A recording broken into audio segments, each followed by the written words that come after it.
Very good evening to everyone. How's everyone doing? All right, so if you can hear me, clap once. If you're emotionally available for a transformation, clap twice. And if you're continuing to clap, very good. Hello and welcome to Machine Con 2025. That's a good way to warm yourselves up. A very, very warm welcome into our second edition. And everyone, I'm pretty sure, is very excited to be back in Goa. And clearly, as we can see from the expressions on everyone's face right now, I'll give you a second. All right. Okay, so tonight is very special because we're going to be talking about a person who is, well, just a brilliant individual in terms of the many masks, the many roles, the many, well, avatars that he has been able to build, crack, challenge, achieve, and succeed at. And I believe, right, and I'm pretty sure a lot of you might agree with me, that an extraordinary life usually starts in the moment of silence. There is no applause. Jimmy would understand where I'm coming from. There is no spotlight. There is just that poignant silence, and then everything shifts. And it's extraordinary that this man, the guest tonight, has actually had many such moments. And, well, he wasn't born into cinema. He did not inherit the stage. He has actually built his destiny, one piece at a time. And while doing so, he has enthralled us all with some fabulous cinema that he's done. I'm sure everyone remembers that very brilliant tenderness that he brought in The Japanese Wife. Then, of course, there was the tension in Mr. and Mrs. Iyer. And then the humor and the hesitation in Pyar Ke Side Effects. And I remember he said something recently which had a very decent impact as far as I was concerned. And this is what he said. He says, I don't chase fame. I actually enjoy the appreciation of the very few people in my life that I respect. And I feel that line in itself talks about grounded reality, fabulous character, and forward-looking mindset. So, ladies and gentlemen, an actor, a director, a creative director, the former rugby captain of India, today the president of Rugby India, a philanthropist, and most importantly, please put your hands together because the boss is in town.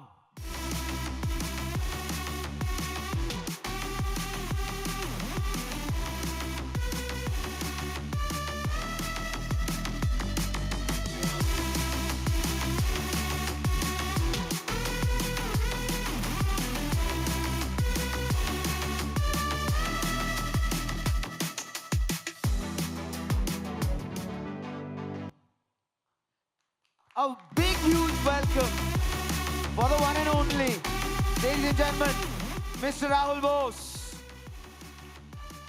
Goa is treating you well, Rahul? Goa treats everybody well. How are you doing?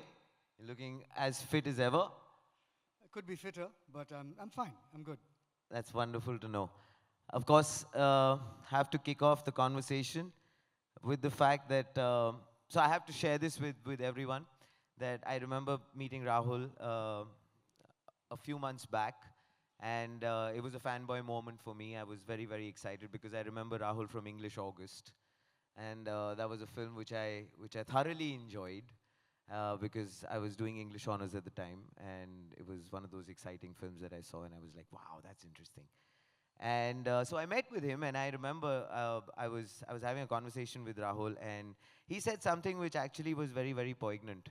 He said, how about we start off the conversation by asking, which I will now, what was that first memory, Rahul, that you remember was something that you realized that, wow, this is going to maybe shape my career or life or path ahead?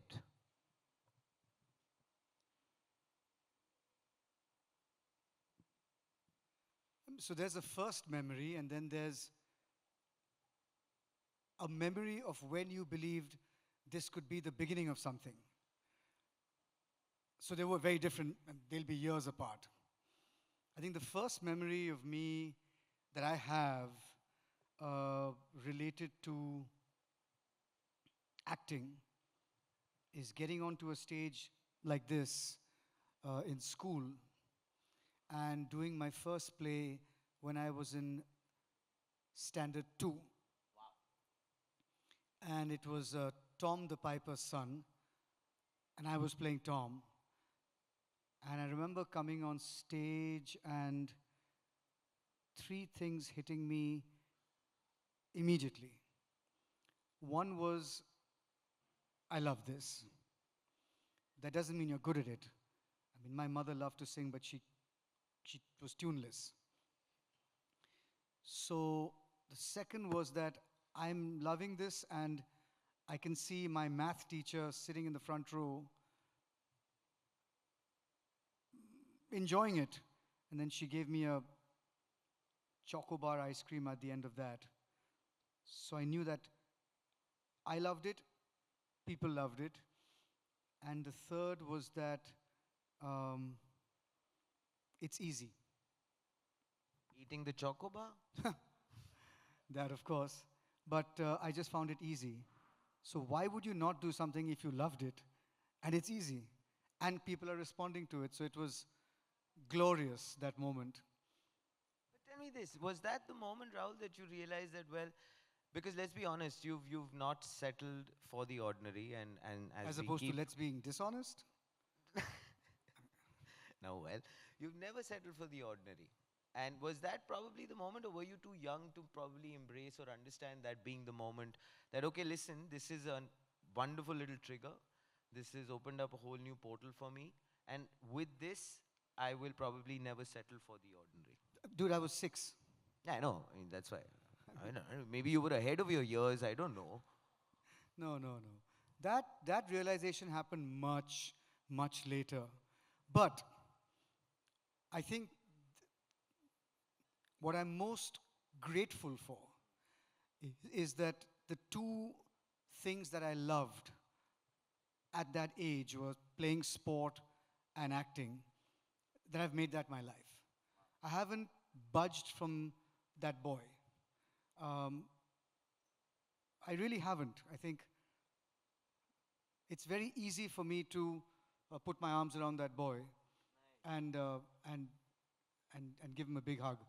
It's very easy. I haven't drifted from the belief that the world could be beautiful, the confidence that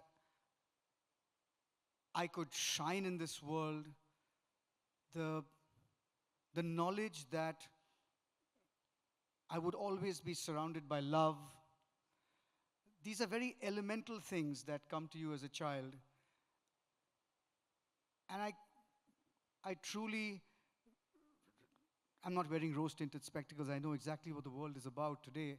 But those are the feelings that I still hold every day when I go to sleep. I still believe in these things.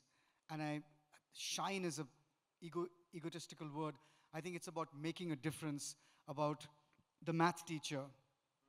So I think that essence of me is immaculate. It hasn't been sullied, poisoned, dimmed at all.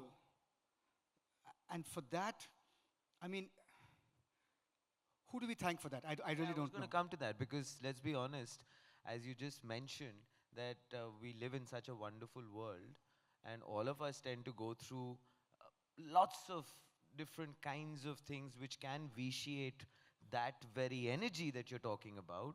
We all want to embrace, and I have to genuinely celebrate the fact that you still embrace that little kid who gave you that spark. But what was it that kept you going, that did not maybe make you cynical, that did not make you feel otherwise? Because, well, let's face it. The joy at what I do. I think you ask any No, that's not correct. Absolutely. You ask any creative person, but there are many bitter, hateful, wonderfully creative people. There are many self destructive and destructive people in the world who are incredibly creative. So I'll hold my thing there. For me, it's the joy, the sheer joy I feel uh, playing with people on a field, the sheer joy I feel creating something that people will enjoy, that they will walk up to me in another country somewhere in the world and respond to a certain role I've done or a film I've directed, or with the Rugby Premier League, people from different parts of the world watching it and responding to what we did, um, stuff like that. So it's joy, uh, suffused with unalloyed joy, which has nothing to do with fame, power, or wealth, the three drivers of capitalist ambition. But do you still have that joy? Point one. Point two, Rahul, is the fact that at a very young age, in the formative years, when one is enjoying oneself, and especially in a vocation like, for example, the performing arts or sport for that matter, one looks at encouragement, one looks at appreciation, because that is probably what fuels you to carry on and on and on and hone your skills. Did you have somebody like that who maybe said, all right, Rahul, I think you can do this, pursue it? Because that appreciation or mentorship maybe. No, I've never had a mentor. Like even on Teacher's Day, there's nobody I can thank. What about the maths teacher? No, she wasn't a particularly great maths teacher either. Oh, no. She had great taste because she disliked me. So, um, different people at different times.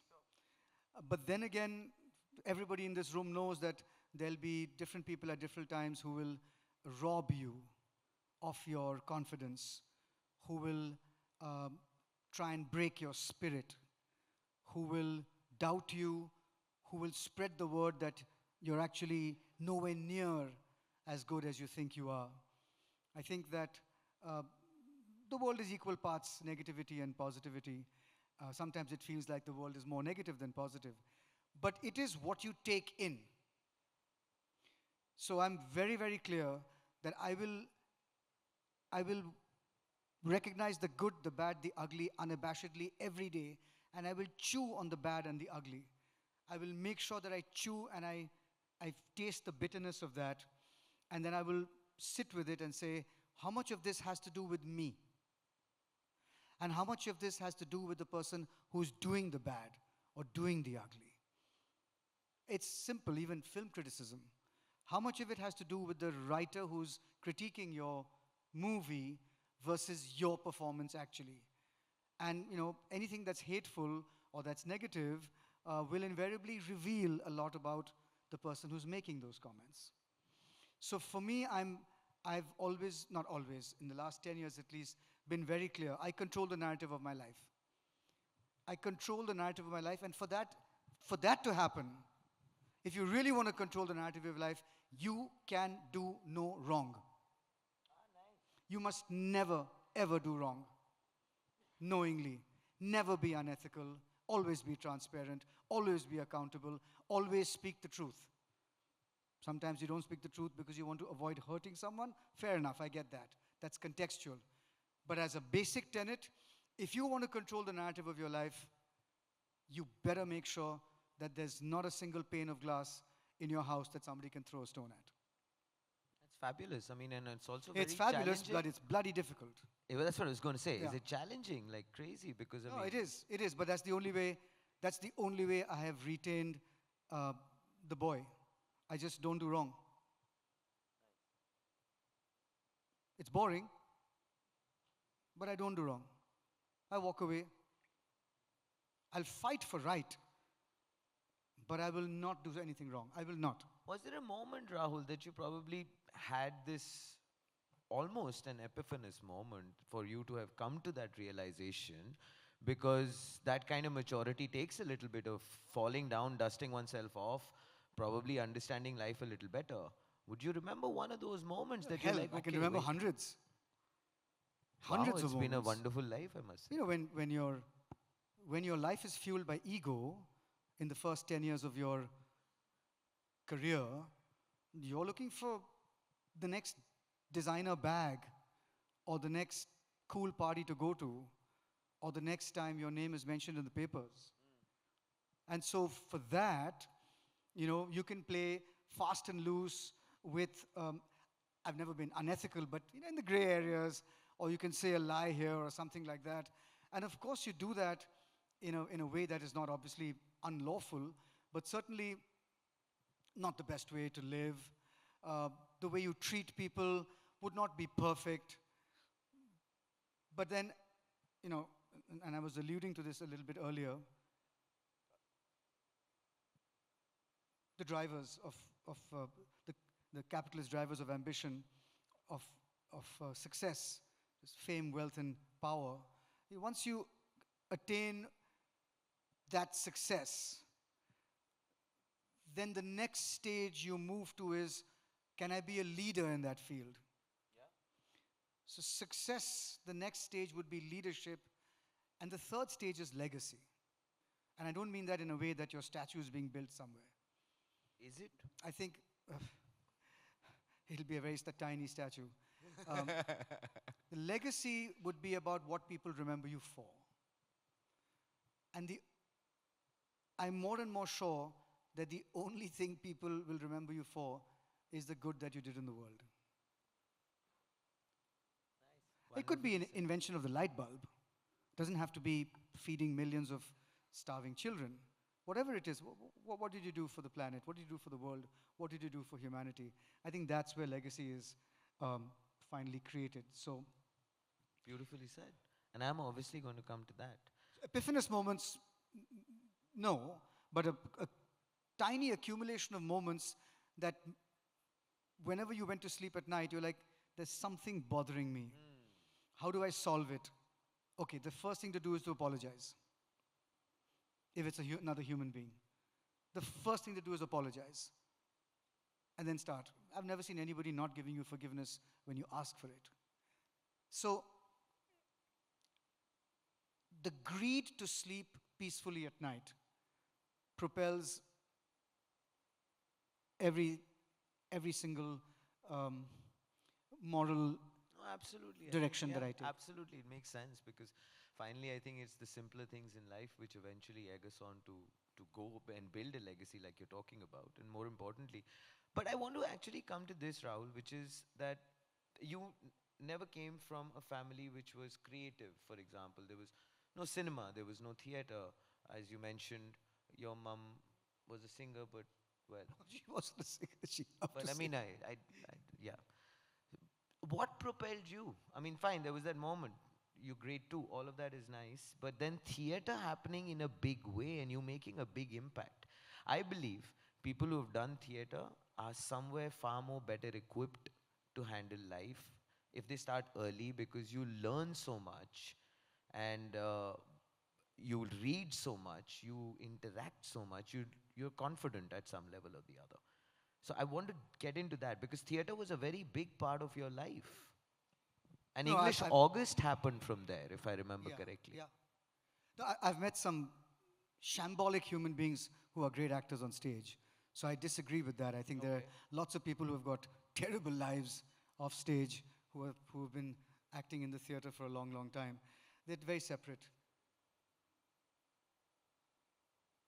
They're very separate. Everything we do sometimes is just separate from who we are. Is that the case with you as well? No, no, no. I wouldn't survive a day if that was the case. So many people I know seek to expiate their sins, their evils, and wash it all away by getting onto stage and putting up a fantastic show. It doesn't. One good doesn't erase a bad. But your question was, what part does theater play? Yeah. Um, no, at no point of time have I been adventurous, path breaking, courageous. Not at all. I was completely one of the pack. I I was in a wonderful school in Bombay.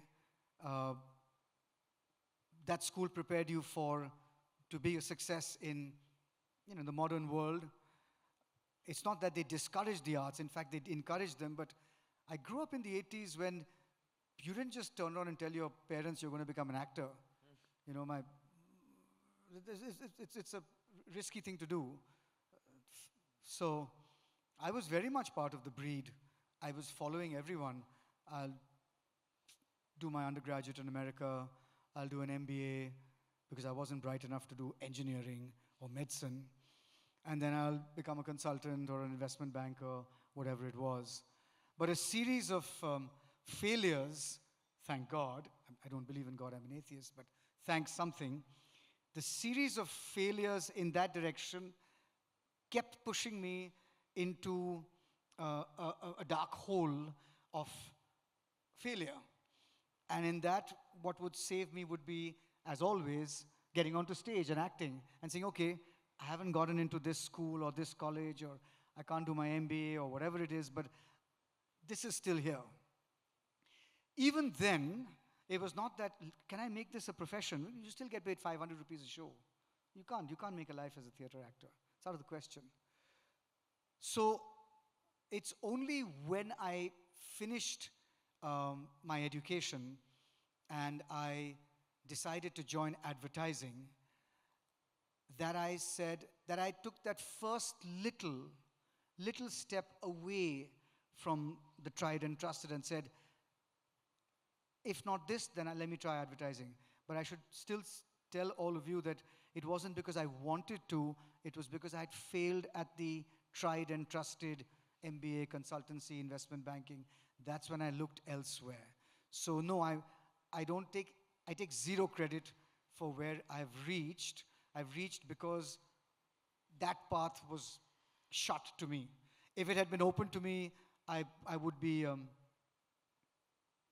no, don't think of that. Yeah, I'd be somewhere in the finance world. I'm pretty sure that everyone would like to give a round of applause that that didn't happen, because this won't be happening now. They're least interested in applauding. Just 5 people have said, okay, fuck it, we'll just start clapping, whatever. Yeah, so it's only when I joined advertising and I was writing copy in the daytime and rehearsing at night and putting up a play in the evening, on the weekends, that I was deliriously happy. And if that was my life even now, I would be deliriously happy. It's just that it just went a quantum leap ahead, not in terms of success, but in terms of my happiness, that even I can only act. I don't need to do anything else. And that, of course, happened with English August. You just mentioned in the passing, Rahul, that you're an atheist. Was it always the case? If that be so, the other aspect which I wanted to touch upon, if you were to allow me, is it that you believe that if you, for example, don't believe in a force, does that make it tougher for you to have a very strong moral compass? Because then there is really nothing to fall back on, or for example, to blame or to say, okay, fine, this is it. Was that a shift, or was it something that you... So I don't think I want to get into this here at all, not because I don't want to, except it'll take 6 months for us to discuss this. So it's just, and everybody will have a point of view, and all points of view are valid. So all I will say is that morality is not predicated on a God. You don't need to believe in God to know that it's wrong to be violent towards people. It's good to be kind towards people. That love is something that gives you wings. That when you look at your daughter and she looks at you, you feel like a superhuman, like a supermom. So these are things that are not at all predicated on the divine. These are things that we experience every day. The very act of helping somebody, suddenly for 30 seconds, you just feel so good about yourself. When you pack up your son's tiffin or your daughter's ponytail, and you put oil in her hair, and you pack her off to school, there's a great sense of fulfillment. There's a wonderful sense that my life amounts to something. From a beggar to a billionaire, it amounts to something. I'm doing something that's pure, that's beautiful, that's good. So I think that those are the things that I focus on. Is it spiritual? Is it divine? Is it, I don't, I just think it's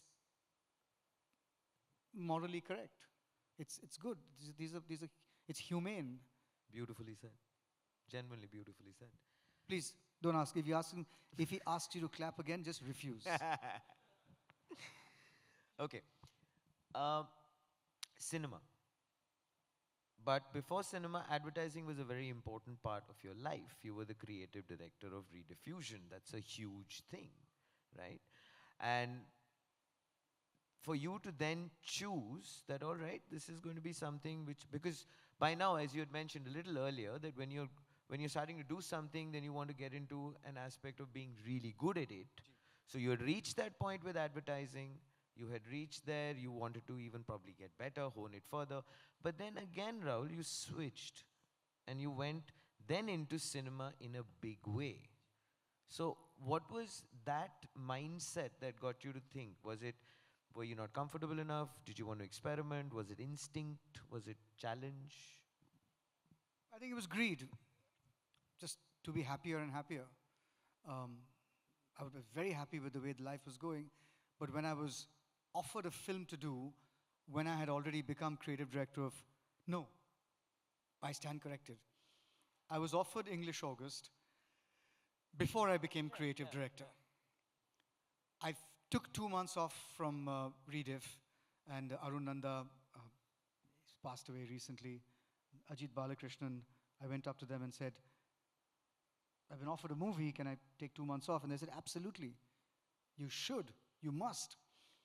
And I came back after having shot the film, and like all films, it took a year to post-produce and release. Mm, in that year, I became creative director. And that was the first year since the age of 6 that I didn't have the time to act.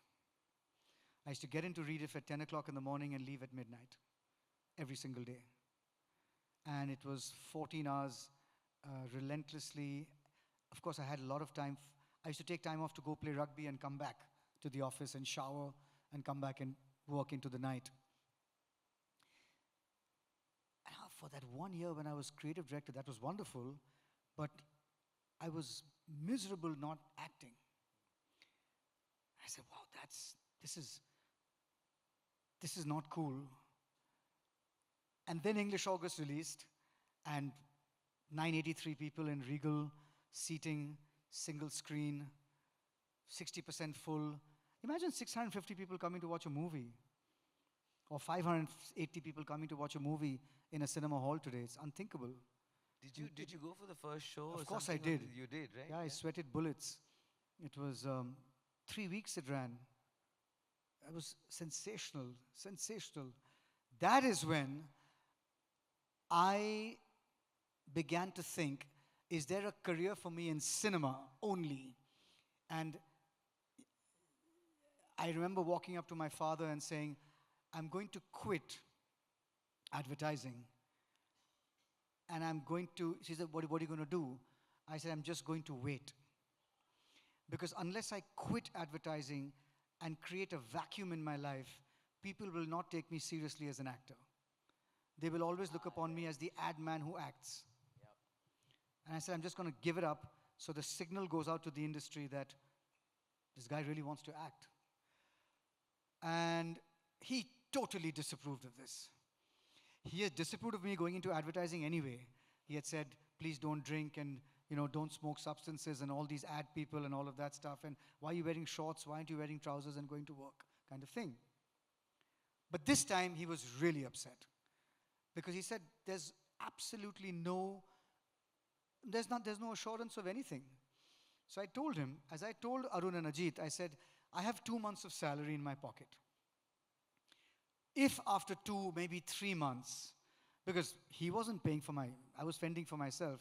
I said, if after 2 or 3 months maximum, I don't get anything, I'll just come back. And Arun and Ajit said, absolutely, just come back. And so again, it wasn't very courageous. I had a fallback. So with that fallback, I waited, and in my 3rd month, I got my next project, and that project was a year-long soap in English that gave me the same salary as I was earning as creative director at Rediffusion. So my father was like, done. Okay, for the next year, I'm not going to bother you. Then we'll talk about it after that. ठीक है बेटा, you can act now. Yeah. and, and then that was it. Yeah. But that actually is serendipitous almost in a way, isn't it, Rahul? That I mean, there's a clear replacement, fallback is beautiful, everything is, and you beautifully transitioned into it. But then again comes another moment where you make a choice, which is this, that in terms of cinema, we all understand how Hindi cinema is. Everyone wants to go for that, for the lack of a better terminology, the big banner, the commercial perspective, all of those things. But you made sure that you were doing cinema, which, honestly speaking, was amazing and was creating a very interesting little parallel method. And it was cerebral, it was funny, it was for an audience which actually wanted to think and enjoy cinema and not just, well, run around trees. Would you run around trees? No, so it's, first of all, I can't. I'd be terrible at it. Because But- of the injuries in rugby? No. Okay. Just because I'm just. No, that's not for me.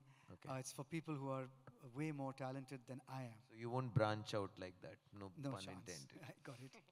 Um, what's the point of moving into the most beautiful part of my heart if there I'm going to not do things that make me happy? Fair. So I think in the 55 films and series I've done in the last 32 years, there's only one film I'm unhappy and I feel I let myself down. Otherwise, the rest of the stuff, Which good or was? bad, huh? Which was the one? I'm not going to tell you, obviously. Hi. Oh, thank you. Because this is just circling around. It's not. I thought we'd reached that point in our conversation and relationship that you could share these things. After I die. Or in my memoirs. They will be in my memoirs. So, yeah, I want to do things that I love doing. It cannot be that you will love me doing anything if you can see that I am not loving it. So the first thing is I have to love what I'm doing. After that, to be honest, praise, warmth, love is wonderful. And criticism, negativity is terrible, but even in that there could be meaning. But all of that you have to treat with the same healthy distance, both the good and the bad. All that matters to me is 4 or 5 people in my life, and we all have them in our lives, who will, without any bullshit, tell you whether you were good, okay, or crap. And that's the opinions of that really matter at the end of the day. Your own opinion, of course, and then the opinion of these 2, 3 people who would never, in fact, they will be brutal with you. That's pretty much. What was your North I think it's Star? for everybody in this room. I mean, nobody here is if anybody here is looking for the approval of more than 50 people, it's a surefire way to go insane. That's true. That's absolutely true. Which actually brings me to this thought, Rahul, which is, as you had mentioned and beautifully mentioned, that what brings true sense of fulfillment to one's life is, for example, packing lunch for a boy or for your own kid, or, all of those wonderful, beautiful, innocent moments, which I would like for you to please weigh in on, because this is Rahul Bose, who's doing wonderfully well. You are, in terms of cinema, in terms of your art, you're honing it, you're experimenting, and kudos to that. You've done some fabulous characters. But then you take a step back and you go into something which I believe you believe in from your bones, which is philanthropy. And that decision again happened at a point where here was you was enjoying that little high, that roller coaster, that excitement. But then again, you decided, okay, let me see this. Why then?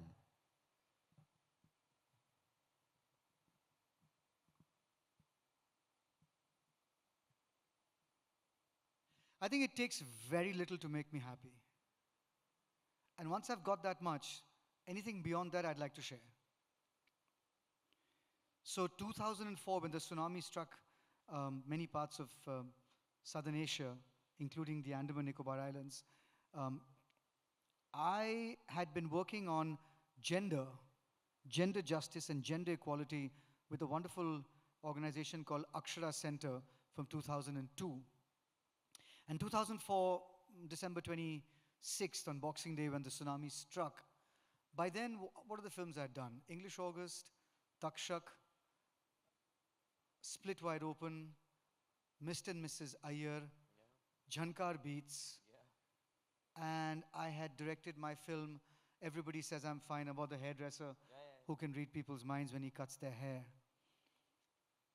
And for me, my heart was full. And it was, I just felt that when I saw the devastation, I was like, okay, I want to help.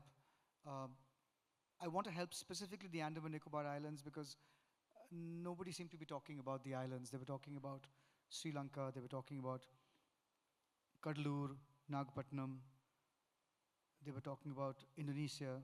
I could never hear anything about the Andamans. And I just packed my bags and went there on December 29th, and I spent 30 months there. Just like that. Yeah. I made about 90 phone calls on the 28th. I could only find one person who I knew in the Andamans, who I knew somebody who knew somebody who knew somebody who knew that person. So they were waiting at the airport. And I just went in there. I had created a network of 20 NGOs in Bombay that would fund any kind of relief work that we wanted to undertake because I would be the eyes and ears on the ground and they would completely believe what was needed through my eyes. And I ended up spending 30 months. I made 30 trips once a month. Sometimes I stayed for more than 3-4 days. And I kept generating information, seeing, watching, reporting to the network, raising money, making sure stuff reached back. Then we went into the rehabilitation phase. Relief lasted about three months, but then rehabilitation after that. So drop in the ocean, pun not intended, but still a drop. But for me, it was incredible pleasure. I mean, I spent That's fabulous. I mean, that truly is because it just boggles my mind. each trip at the time would cost me 1 lakh of rupees because it was 2 flights to the Andamans. It still is. And 2 flights back. And no one's funding me. So, and this is, I mean, I'm just trying to put it in perspective. It's just like, it doesn't matter. And then to raise money, and then to get into rehabilitation, and to face, I mean, it was 30 months of, I mean, I've made about 73 trips to the Andamans. Never gone there for a holiday. Really? I've seen parts of the islands you guys will never see in your lives. And I've seen horrors that I pray you never see in your life. I've seen a fridge on top of a tree.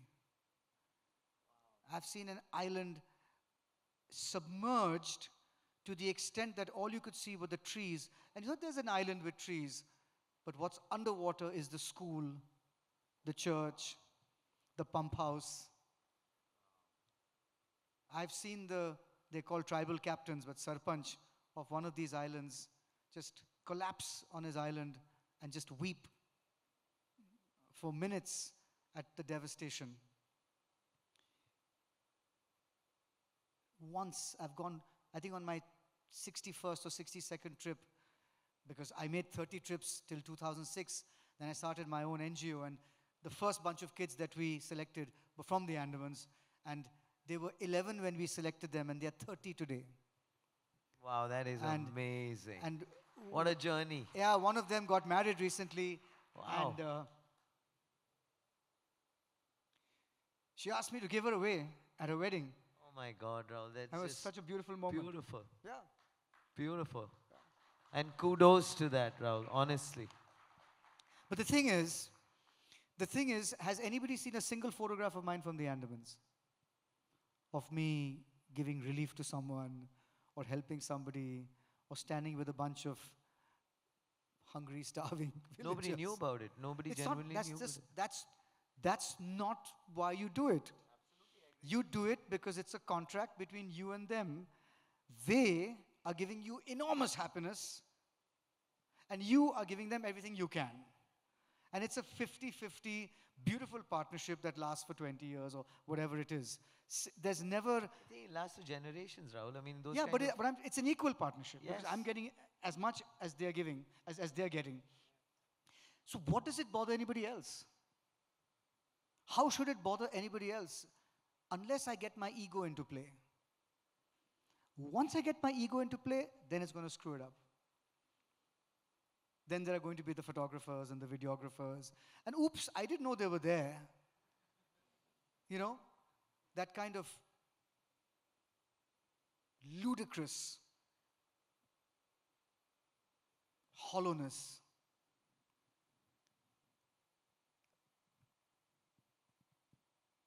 But what pleasure? I mean, what? Would you say that that's truly blissful? That's the closest you've gotten to it. No, no. Bliss is here. I don't take anything for granted, and I give 110% in everything I do. Sitting here, I am here, I'm giving my 110%. I take no prisoners. I never want to walk away from this stage regretting that I didn't do what I was asked to do today. And I think what I've been asked to do today is to just add a little bit of a little dimension into everyone's consciousness, even for 15 minutes. That's the best I can do. And we're truly grateful for that. Thank you so much. I mean, you can speak for yourself. You'll have to ask the others later on. I believe They might be yes. like, Yeah, can we stop maybe. this right now? See, I didn't do that. This is them. Just clarifying. Sport is very close to my heart, Rahul, and I believe it is very close to your heart. And it's something which is truly celebrated. It brings out the human spirit. It brings out, I think, so many things. Um, as far as you're concerned, is this something which I thought that it was a little clever, what I kind of wrote for you. I said, I like this line. You've lived 3 contact sports. Cinema, rugby, philanthropy. Did you like that? Yeah, it's No, as a creative director It's of decent. Rediff, it's decent. Cinema is definitely a contact sport. suddenly there's going to be a critique. No, but I wanted to understand this, Rahul. As far as you're concerned, which has been the hardest in terms of you getting knocked down, but you getting up again and dusting yourself off and moving on? Because all of them definitely are all contact sports.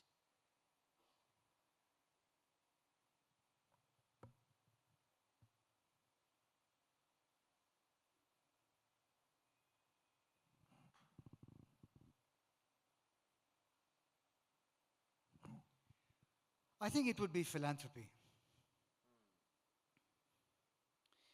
Because no one's asking you to do it. You're not getting paid for it. You're not getting, your brand is not being built aside from the people who I just alluded to. So it's, you're whistling in the dark. Or you're singing in the dark. And you have to sing for yourself. And the moment you are false to the impulse that moved you to be philanthropic, the moment you're false, the other person recognizes it. So it's a very scathing mirror to who you are. And you need to have terrific amounts of spiritual honesty to keep at it,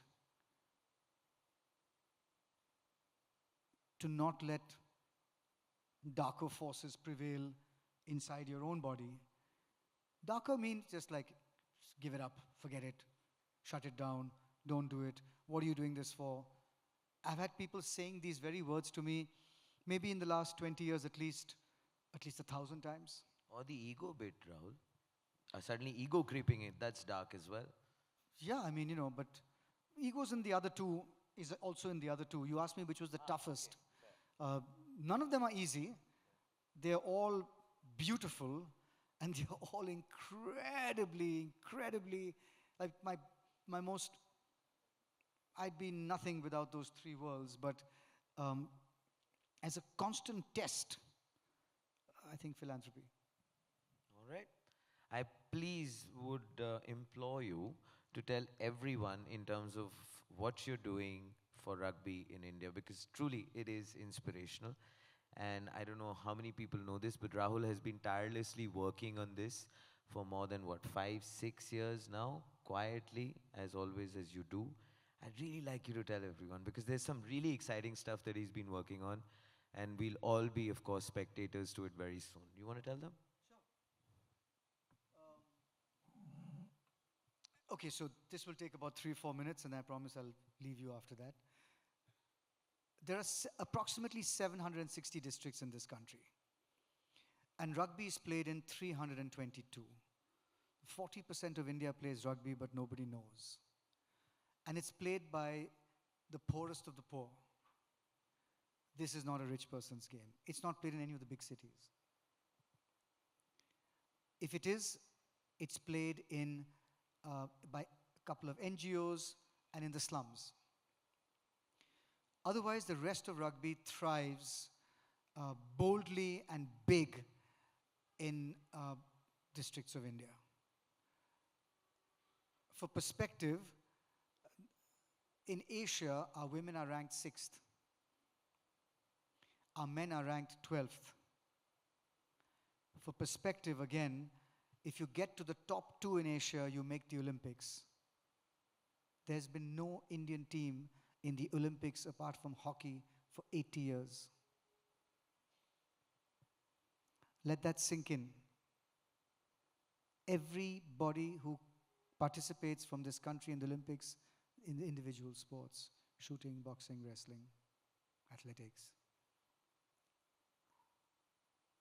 So we are one Olympic cycle, 32 in my opinion, away from being that team. Nobody knows this.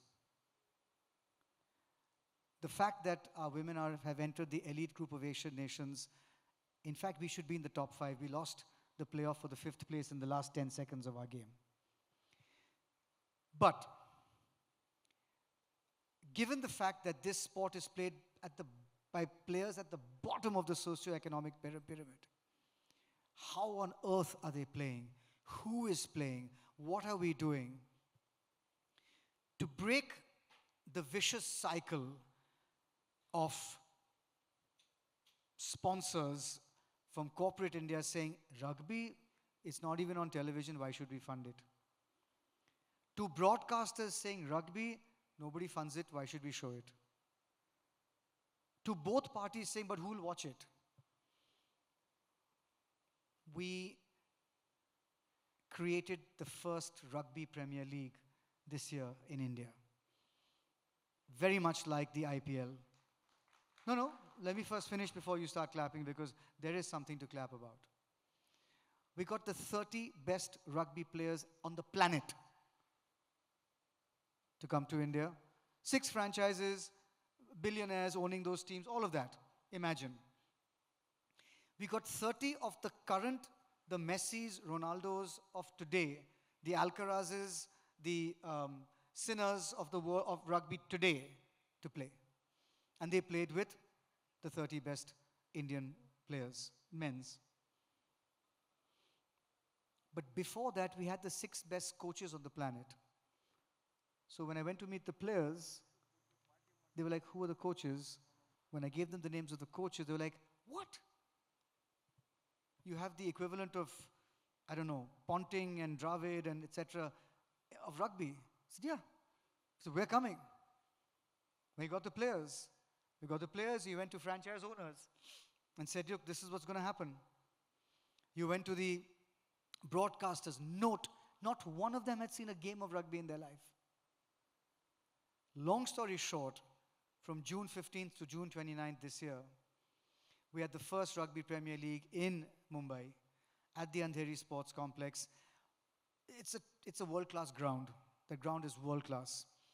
And it was the first franchise-based rugby league in the world in history, but it was also world-class. Referees, game, just 16 minutes a game. We had tweaked the Rugby Sevens format from 14 minutes to 16 minutes with 4 quarters.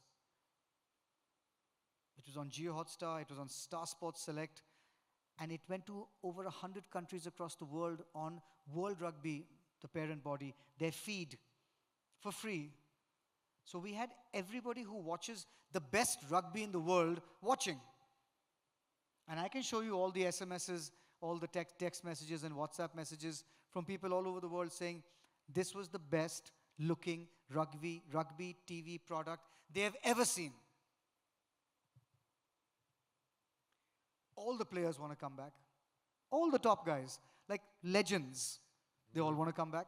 And you've done that, Rahul. No, it's no, so this No. it makes me terribly What I uneasy. meant to say is that you've actually made a valiant, beautiful effort to bring a And so sport. I'll quickly close the circle, Sudhi. The circle to close is, so you started about the players at the bottom of the pyramid. So what's going to happen now? There are going to be 6 teams: Mumbai, Bangalore, Hyderabad, Delhi, Chennai, Bhubaneswar, Bangalore, wanting to win the tournament next year. And so they're going to recruit Indian boys in the off season with a rugby field, which never used to be there, with a rehab center, which never used to be there, with physical trainers, with strength and conditioning coaches, with sports science. So there'll be 6 sub-infrastructures of rugby where there never used to be. And tomorrow, when they see the logo of the Mumbai Dreamers or of the Hyderabad Heroes, they're not going to say, oh, that's a cement company or that's a car company. They're going to say, a village kid is going to see is hope, pathway. Because every single parent on this planet, the first thing they want to care about for their children is financial stability. Is my child's future, whether you've created it or are they going to be financially stable? So to actually understand how you're going to make the Olympics, you have to understand what it is that will make a parent allow their child to play rugby. So when you walk backwards, it comes to the fact that मेरी बेटी, मेरा बेटा ये खेल नहीं खेलेगा क्योंकि उसमें फ्यूचर नहीं है, उसमें अनसर्टेनिटी है, उसमें लगता है कि ये पैसा नहीं मिलेगा. So to try and separate the social from the sport in a country like ours is folly. It's always intertwined. Our under 18 girls beat the 3 top teams in Asia last year in a 2-day tournament, and they had 3 more to beat the next day. So we were sure we were going to get a gold medal. We've only gotten silver at the Asian level till now. I turned to my team, I said, guys, we're going to get a gold. We were in Kathmandu, I remember. No, yeah, maybe, yeah. And the next day we lost all 3 games to inferior opponents. I was like, what the hell happened? I can see structure, I can see passion, I can see discipline. What's happening? They didn't have the physical energy to play a second day of rugby. They were finished on the first day. And I said to myself, I said, Olympics, what, 1 day's nutrition? What are you talking about, Rahul? I mean, have some shame. Then we did an audit with the national nutritionist, which took 3 months because all the players lied about what they eat. Machhi milta hai, ande milte hain, ye milta hai, wo milta hai. And then finally, what emerged 3 months later was dal, chawal. Ab isme Olympics pe jaoge? Now the question is, what do? Your 17-and-a-half-year-old star player is starving and is malnourished, rugby-wise. Are you going to send money to the home? No. It's not going to be used for the child. Ki haan beta, tumhare liye hai ye. You know? No, it's a very poor family.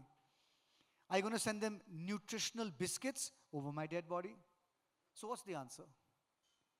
The answer is that they never go home, that they always stay in camp. Because in the camp, the food is world class. I taste the food every camp. The beds they sleep in,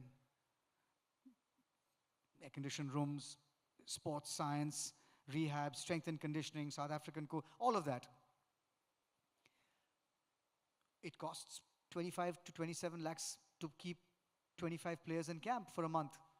So where you used to spend 25 lakhs, now you have to raise 25 into 11. You have to raise 2.75 crores. So your budget goes up for the 6 teams from 1.5 crores just for the camps, it goes up to 15 crores. How are you going to separate the social from sporting excellence? This is the truth. The truth in most families that are very poor is that the breadwinner eats first. Then the kids eat, and then the mother eats. That's the truth.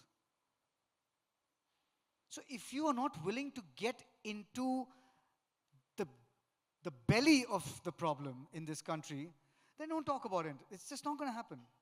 You'll have a few flukes. Now, you said you're doing it silently, you're not talking about it, apart from in a room like this. Obviously, what is there to talk about? You're only interested in who wins. You know the javelin because of Neeraj. Challenge you to name a javelin thrower before that. You know badminton because Satvik and Chirag or whatever. You get, Leander and Mahesh, tennis, back in the day. Or Vishy on chess.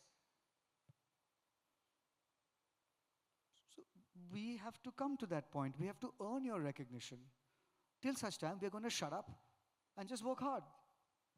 And when the time comes, I won't even need to say it in a room like this. You'll say, I remember this girl, she took us to the Olympics. But ummeed to jagai na, Rahul, so that is a good thing. Ummeed pe dunya kayam hai. I mean, Correct. This is what you do all the time. This is why you do what you do. Because if not me, there will be somebody who will take us over that finish But we are line. happy that it's you because you've played the game. But of course, that brings me to this point, which Haven't is... we overshot the time? I'm No, okay. no. But if you guys want to, if somebody wants to... Since you talked about Ummeed, you talked about all of that, and I think it's brilliant, and it truly is that you're doing this, not just you, I guess, the federation, the body, everyone, because I believe that is so important to give that livelihood, that sense of spirit and excitement to everyone who wants to play a game, because to me, that is life. Also, what is life, given the fact that we are here today, Rahul, and we have to talk about AI. Yeah, we should. We Especially in my definitely have to industry. talk about AI, and I'd like to maybe sum up our session on that note, because I think it's becoming a very, very important part of conversation, especially in cinema, especially in the creative arts where you are doing wonderfully well. Do you feel that AI is having an impact? And the question is this: what are the aspects of the heritage as far as of cinema is concerned, which need to be probably protected or not protected from AI? Also, brilliant exponents like Mr. Kamala Hassan, who have spoken amazingly well about AI, and then they're studying it, they're wanting to do it, and you've worked very closely with them as well, if I'm not wrong. So that's where I want you to probably weigh in and take us through that. Look, you have to control the narrative of your life. AI only puts together everything that we've done. Where is any artificial intelligence getting its memory bank from? Us. So, there is no question in my mind that it will have, in many, many sub-areas of the film industry, a transformative effect. There is no question that lots of the grunt work doesn't have to be done anymore. But the part that elevates our lives, our consciousness, the performance that makes you never forget it as long as you live, doesn't happen, it'll never happen with AI. It'll happen with human beings. The ability to surprise, to say, my God, I've never seen that before. Or you read a book and say, she's writing what I'm thinking. Those are the things that will never happen. I mean, in my opinion, But the human race has to be very clear that we have to control the narrative of our lives. Just because this invention is so scientifically seductive is not enough for me. Is it morally correct? Is that invention morally correct for the human race? Or will it wipe us out? I'm not talking about AI here. You can talk about the bomb or whatever, right? You have to ask yourself those questions and say, no. Just for the ego of one scientist to say, my God, can you imagine I managed to turn this glass into an elephant? If that's going to destroy Wow, the human that would race, be a crazy trick though. if that's going to destroy the human race, I'm going to say no. So those ethics to sit together and collectively decide, what are we as a race wanting to be? What do we choose as a race? These are the deepest civilizational questions that we have to confront. And if anybody thinks that we're not going to have to confront it, they're deeply mistaken. It's going to come, and you're going to have to sit together and apply your mind, and leaders of the free nations or whatever, however it's done. But everybody's must have a say in this, because I'm very, very, very clear about this. We control the narrative of our species. Nobody else does. What we do as a species, we decide. It's not going to be hijacked at the altar of one fantastic breakthrough that was just so exciting but vanquished us all. Or if we decide to be vanquished, so be it. But it is us. It's ours to decide. And till such time as that happens, AI will serve. It's ours. We created AI. It will serve in a way that we want it to serve. As an industry, in the film industry or wherever, of course, it's not that you're keeping somebody out. It's not an entity. It's just a thing. It's how we decide to use it. And I think, if you say 14 lines, if I say 14 lines, you can make me say anything. Don't.